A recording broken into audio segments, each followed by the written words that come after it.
Hello. As Mr. Galloway said, my name is Ryan White. Now, before I begin, this speech will sound a little off topic at first, but bear with me until the end, and it'll all make sense. As many of my close friends, most of which are behind me tonight, may know, is that I love Rubik's Cubes. So I decided to do tonight's speech with one. Mr. Galloway, can you up this Rubik's Cube for me? I want to start by breaking down what middle school is like, and ironically, it is very similar to how a Rubik's Cube is structured. There are several ways to start solving the cube. You can start from any side or any corner, it does not matter at all. Just like there are several ways to start middle school. This next point is very important though. Each time you solve a Rubik's Cube, it is completely different.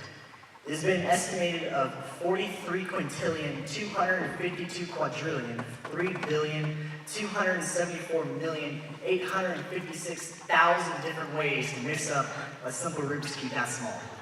And that's insane. That's the equivalent of about the number 43 with 18 zeros behind it. Now, I'm not saying that there are that many ways to go about starting middle school, but there are quite a few. And everyone will do it differently. Okay, let's get started. Almost every student who walks into middle school thinks they know exactly what they're doing right from the beginning. Trust me, I was one of those students, and I was completely wrong. Well, it's just like my friend trying to solve a Rubik's Cube. He said, "Ryan, let me try." That was the last time you looked at a Rubik's Cube game. But when you start by solving the first side and the top band around the middle side. And it looks something similar to this.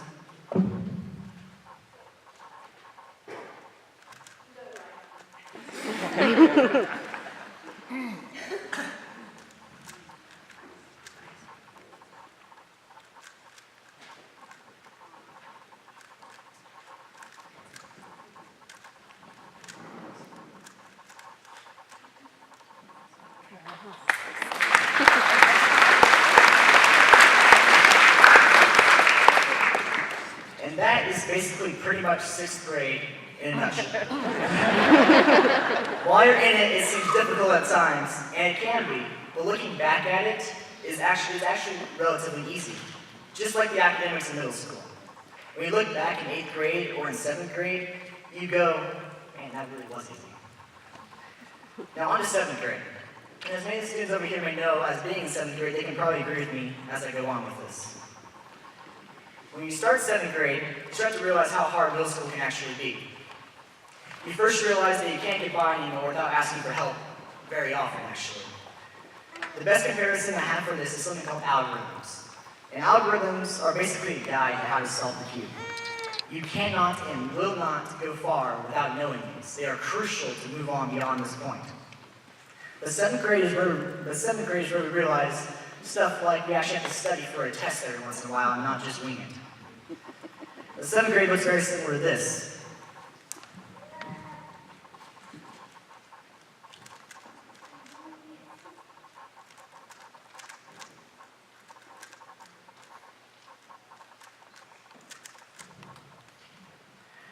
All it takes is just to solve the simple middle layer. It seems very repetitive and it's the same steps over and over again. But it's just like the year. You keep going and you keep just powering through until the test at the end of the year. And that's when most students consider the school to be done, but I'm told that we actually have a few more weeks after testing. Next is 8th grade. And same as 7th grade, these students will probably agree with me on this part. 8th grade is by far the hardest year of middle school. In order to prepare for high school, the teachers really start to challenge you. This is also where you can, if you qualify, start to take advanced classes, such as Pre-AP English, Algebra 1, and for those who qualify, can even take geometry.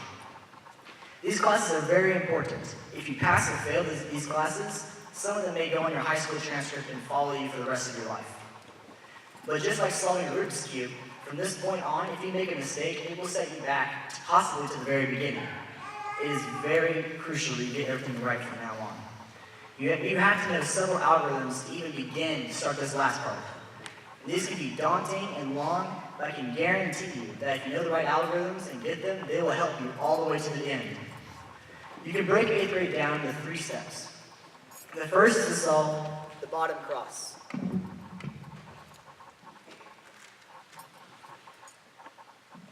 It seems very easy, but if you don't set it up properly, it can take some time. This is the first few months of 8th grade. During this time, you get settled to the fast-paced style of 8th grade. You figure out what is needed and what may no longer be helpful to you. This may take some time, or some of us may learn to learn quickly. But just like solving Rubik's Cube, every student is different. There is no identical student when it comes to education. Everyone will learn at their exact own pace. The second step of solving the Rubik's Cube at the very end, and the second step of 8th grade, is to basically set yourself up for the end of 8th grade. And this is the bulk of 8th grade. It looks something like this. It may take some time, but it looks something like this.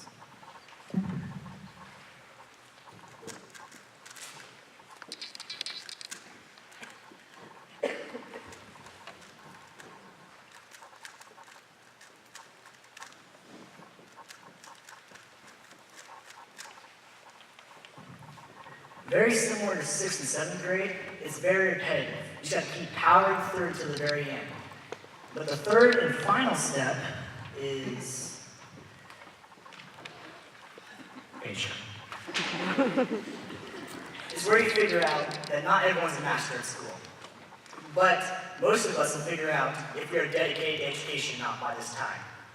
The last part is the testing at the end of the 8th grade year. There are several really important tests, some of which may stop you from getting like your driver's license or going on to certain classes you want in high school. And these students have built a lot of time and in these fast-paced few weeks. For some people, they're okay and comfortable with it, but others, it can be the hardest part of their middle school career. The students behind me, including myself, have not yet built up to this moment, but we imagine it looks something like this.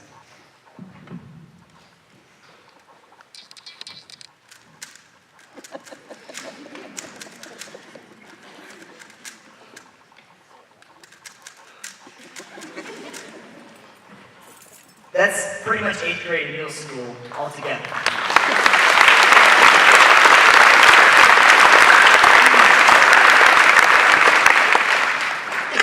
Now finishing this up, you may be asking why I went through all of that.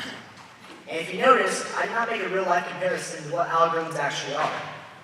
But that's because you guys are our algorithms. Without you, it would be impossible to start any part of middle school or even get remotely close to getting where these students have gotten to today. You are always there for us even when we need some help. Even those times where it's 7 o'clock at night and you have to run over to Hobby Lobby and get a poster board for a project that's due the next day.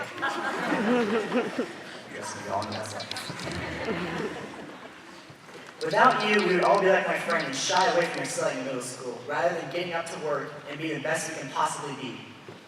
Earlier this year, I was in a bad bicycle accident while trying to dodge an animal that was going right in front of my bike and stopped. It was a squirrel. I then fell off my bike and hit my head, and even through the helmet, I received a concussion.